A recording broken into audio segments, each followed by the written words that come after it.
Resumo da semana. Nós vamos receber, como sempre, a editora-chefe da Rádio Câmara, a jornalista Ana Raquel Macedo. Olá, Ana, tudo bem? Tudo bom, Márcio? Também um abraço aí para quem acompanha a gente nesse resumo da semana. Pois é, Ana Raquel Macedo. A gente teve algumas discussões bastante importantes na Câmara dos Deputados nesta semana, e uma das mais significativas talvez seja a aprovação. A Câmara dos Deputados aprovou a facilitação da compra de vacinas, insumos e também outros serviços que possam facilitar, que possam acelerar a vacinação. Como é que funciona isso, Ana? Isso mesmo, Márcio. Essa aprovação foi super importante, a aprovação da medida provisória 1026. Essa medida como você colocou, ela facilita essa compra de vacinas, de insumos, de serviços. O relator dessa medida provisória, o deputado Pedro Westphalen, do PP do Rio Grande do Sul, ele apresentou ali um texto, negociou ali em plenário alguns pontos que estavam causando um pouquinho mais de divergência, e o texto final, então, foi aprovado nesta terça-feira, na terça-feira dessa semana, com o seguinte: por exemplo, esse texto ele prevê a dispensa de licitação e contratos mais flexíveis para a aquisição dessas vacinas, desses insumos necessários à vacinação. E com isso, segundo o relator, os gestores públicos eles têm mais segurança jurídica para poder fazer essas aquisições. Ao todo, essa medida provisória, Márcio, ela recebeu mais de 150 emendas, algumas delas foram acatadas pelo relator Pedro Westphalen. Por exemplo, o texto também prevê o seguinte: a gente tem acompanhado aí nas últimas semanas, especialmente por conta da certa lentidão no processo do programa de imunização aqui no Brasil, dessa questão da aquisição das vacinas, e também um aumento, do ritmo de contágio pelo coronavírus no país. A gente tem acompanhado aí com preocupação, inclusive, essas notícias que chegam de a cada dia recordes no número de mortes de brasileiros, infelizmente pela Covid-19, e essa medida provisória ela vem nesse sentido. Então, por exemplo, a Anvisa, a Agência Nacional de Vigilância Sanitária, por essa medida provisória, ela pode conceder autorização temporária e excepcional para vacinas que tenham sido já aprovadas pela Organização Mundial de Saúde ou por agências sanitárias de 11 países. Então, amplia essa possibilidade de que, tendo a aprovação por agência sanitária de um desses 11 países listados, há a possibilidade de a Anvisa já fazer essa autorização emergencial aqui no Brasil.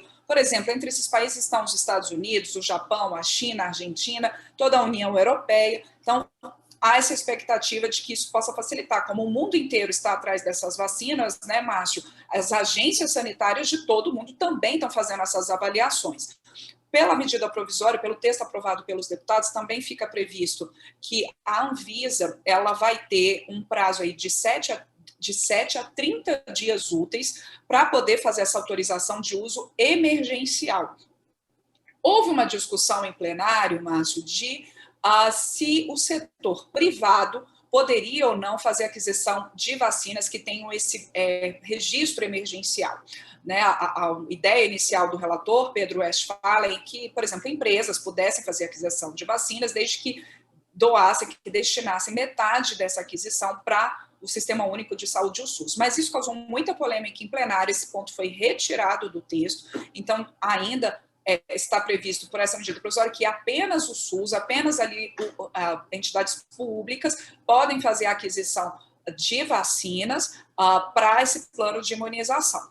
Agora, tem algumas questões. O relatório aprovado, o texto aprovado em plenário, ele segue ali o entendimento inclusive desta semana pelo Supremo Tribunal Federal, de que prefeituras e estados podem comprar vacinas que tenham esse uso emergencial, caso o Plano Nacional de Imunização, que está ali sendo coordenado pelo Ministério da Saúde, não atenda ali a demanda, não consiga ser gerenciado de maneira satisfatória a atender todo o país. Então, esse entendimento houve esse entendimento no Supremo Tribunal Federal, e isso também está previsto nessa medida provisória, nesse texto aprovado pela Câmara.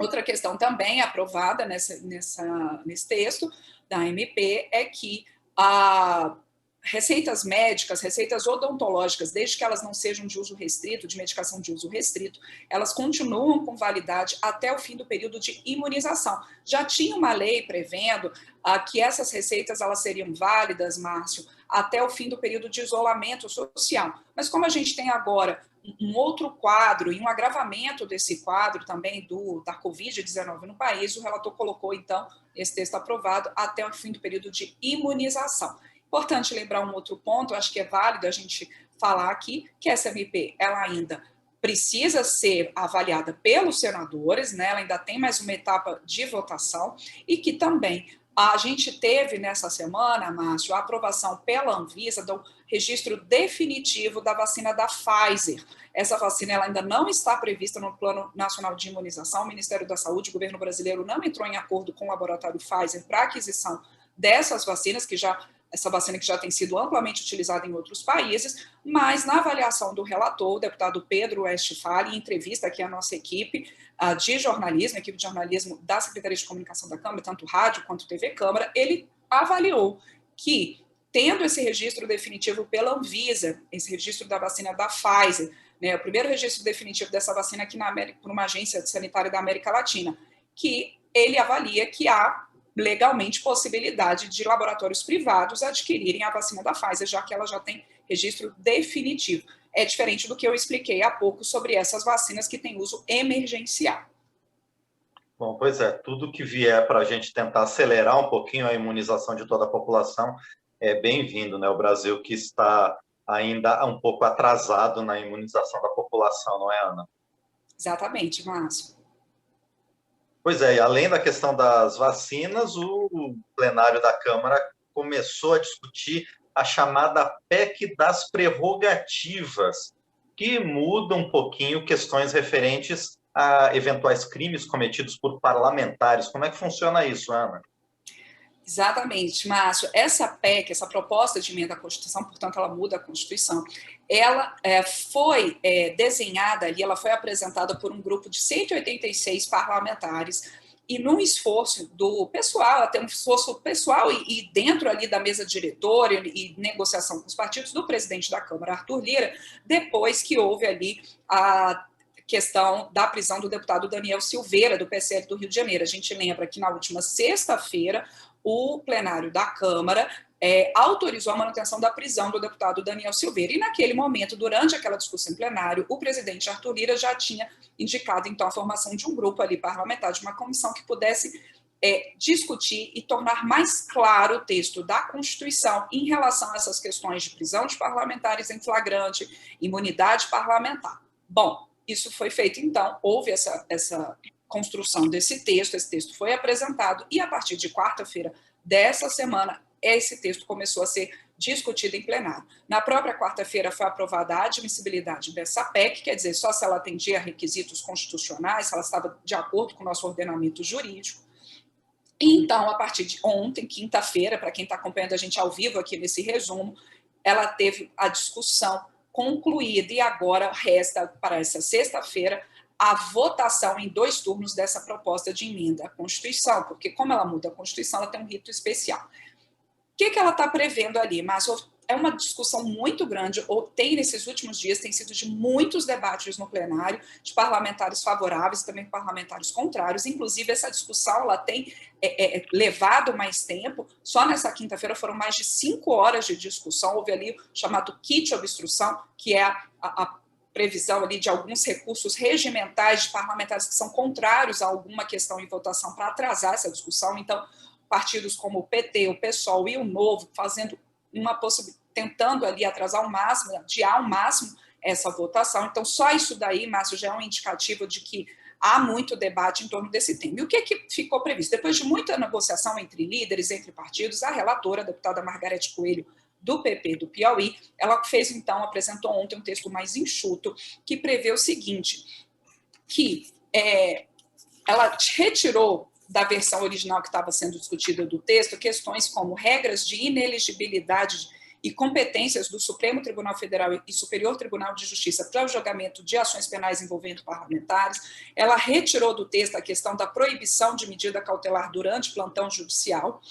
Ela colocou ali Inicialmente estava previsto no texto dela, Márcio, que a prisão em flagrante de parlamentares ela só seria possível em relação àqueles crimes listados na Constituição como inafiançáveis, ou seja, sem possibilidade de fiança, de pagamento de fiança. Em vez de colocar que são apenas os crimes relacionados ali na Constituição, a relatora, depois de um acordo ali, ela, né, entre alguns partidos, colocou que essa prisão em flagrante ela é possível para aqueles crimes determinados ali em lei específica. Com isso, entram esses crimes inafiançáveis determinados em lei específica. Com isso, entram os listados na Constituição, como racismo, tortura, tráfico de drogas, terrorismo, ações de grupos armados contra o Estado Democrático de Direito, e entram também, por exemplo, aqueles crimes listados na lei de crimes hediondos, e há uma possibilidade, deixando o texto dessa forma, que outras leis infraconstitucionais que listem crimes inafiançáveis também possam ser abarcadas no caso, então, de prisão em flagrante de parlamentar. Foi mantido no texto que está em discussão, Márcio, a questão do realce, ali, do destaque ao Conselho de Ética para a responsabilização de parlamentar por decoro parlamentar, né, por quebra de decoro parlamentar.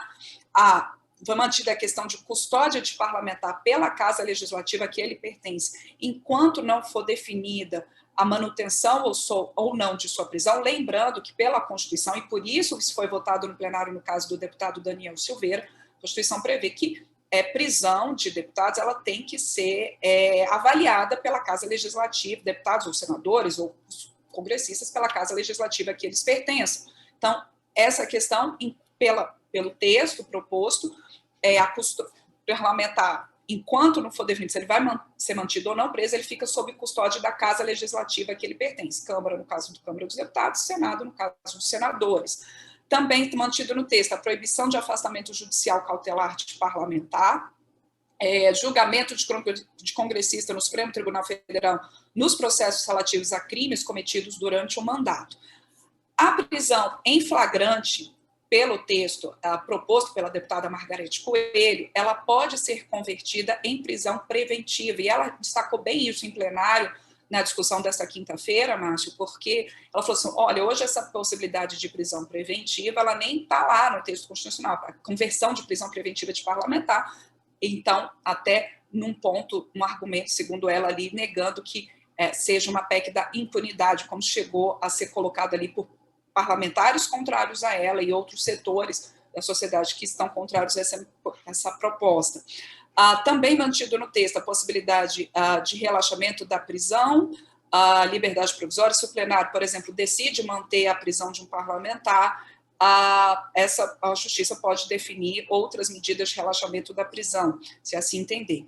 Também a questão de que medidas cautelares, por exemplo, a prisão, né, suspensão de mandato ali só com autorização pelo Pleno do Supremo Tribunal Federal e que busque a apreensão em dependências do Congresso só com autorização do Supremo Tribunal Federal.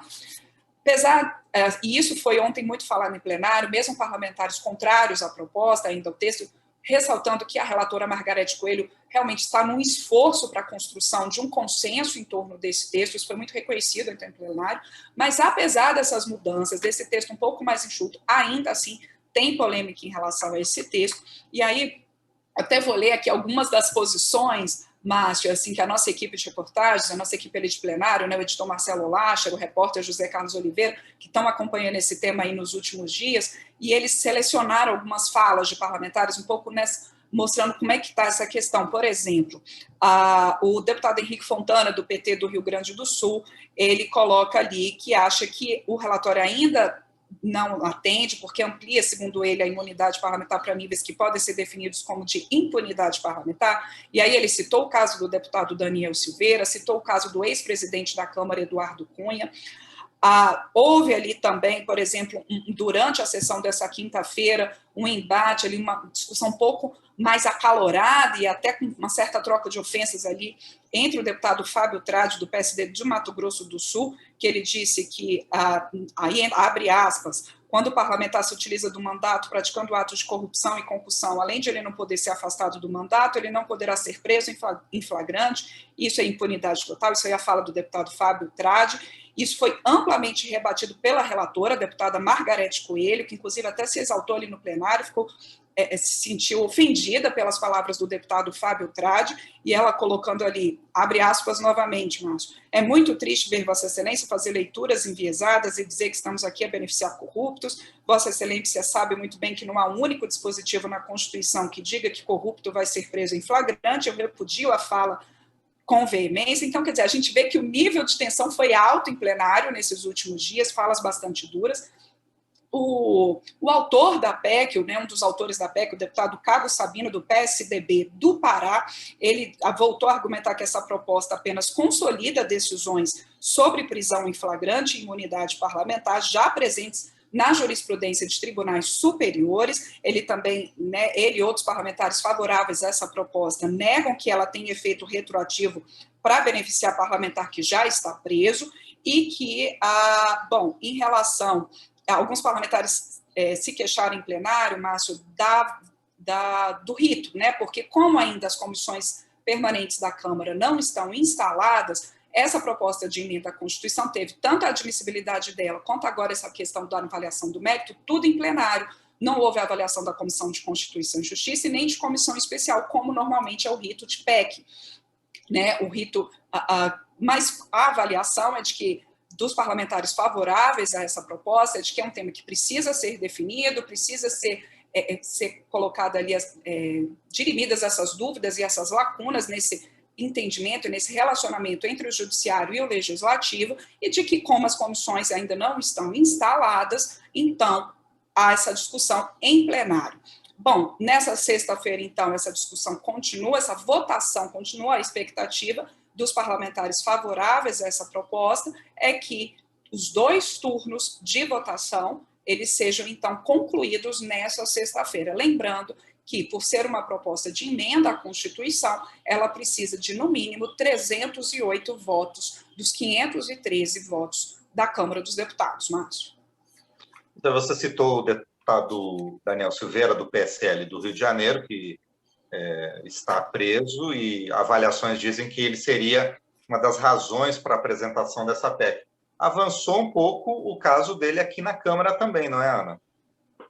Isso, Márcio. A gente teve nessa semana a retomada dos trabalhos do Conselho de Ética da Câmara, e com alguns processos que já estavam ali, e inclusive o do deputado Daniel Silveira, o deputado que, como eu mesma disse, né, na sexta-feira passada, a maioria da Câmara decidiu mantê-lo preso, ele que está sendo investigado pelo Supremo Tribunal Federal por falas ofensivas e ameaças a ministros do Supremo e também por ter defendido o AI-5, que foi um dos atos institucionais mais duros do período da ditadura militar no Brasil. Então, ele é mantido preso e a mesa diretora da Câmara encaminhou uma representação contra ele ao Conselho de Ética. Essa representação, então, teve, nessa semana no Conselho, a escolha do deputado Fernando Rodolfo, do PL de Pernambuco, para relatar essa representação contra o deputado Daniel Silveira. Também foi escolhido, nessa semana, o relator do caso da deputada Flor de Lis, do PSD do Rio de Janeiro, vai ser o deputado Alexandre Leite, do Democratas de São Paulo, a deputada Flor de Lis, que ela é apontada como mandante da morte do marido, o pastor Anderson do Carmo, a deputada que está com mandato suspenso por decisão do Tribunal de Justiça do Rio de Janeiro. Essa questão ainda, inclusive, segundo o presidente da Câmara, Arthur Lira, em entrevista coletiva nesta quinta-feira, ele disse que esse caso está sendo estudado pela assessoria jurídica, pela consultoria da Câmara, para saber como como é que a Câmara vai tratar essa questão da suspensão de um mandato de um parlamentar pela Justiça Estadual. Inclusive, o próprio presidente Arthur Lira colocou nessa entrevista coletiva, Márcio, que esse caso, por exemplo, é um dos que indica a necessidade de mudanças na Constituição em relação a esse relacionamento judiciário e legislativo no caso de prisão de deputados, no caso de investigação de deputados e imunidade parlamentar. Bom, no Conselho de Ética, então, avançam esses 2 casos. Houve também também houve a indicação ali do prosseguimento de um caso do deputado Daniel Silveira, em relação, foi indicado ali em relação a uma outra representação contra ele, Márcio, quando ele divulgou uma gravação de uma reunião interna do PSL. Então, esse caso também está sob avaliação do Conselho. E ainda nessa semana, o Conselho de Ética decidiu dar continuidade ao processo contra o deputado Coronel Tadeu, do PSL de São Paulo, que é acusado de falta de decoro por destruir uma charge que denunciava a violência policial contra jovens negros e uma exposição sobre o Dia da Consciência Negra, uma exposição que estava na Câmara em novembro de 2019. Essa representação ela foi feita pelo Partido dos Trabalhadores. O relator desse caso é o deputado João Marcelo Souza, do MDB do Maranhão, e que indicou a continuidade do processo, e esse posicionamento do relator foi seguido pela maioria dos integrantes do Conselho de Ética. Então, o Conselho continua avaliando esse caso também. Muito bem, a gente conversou então com Ana Raquel Macedo, editora-chefe da Rádio Câmara, a respeito dos eventos da semana na Câmara dos Deputados, as votações e discussões. Ana, muito obrigado. A gente se vê de novo na próxima sexta. Com certeza, Márcio. Um excelente fim de semana para você e para quem escuta a gente nesse resumo da semana.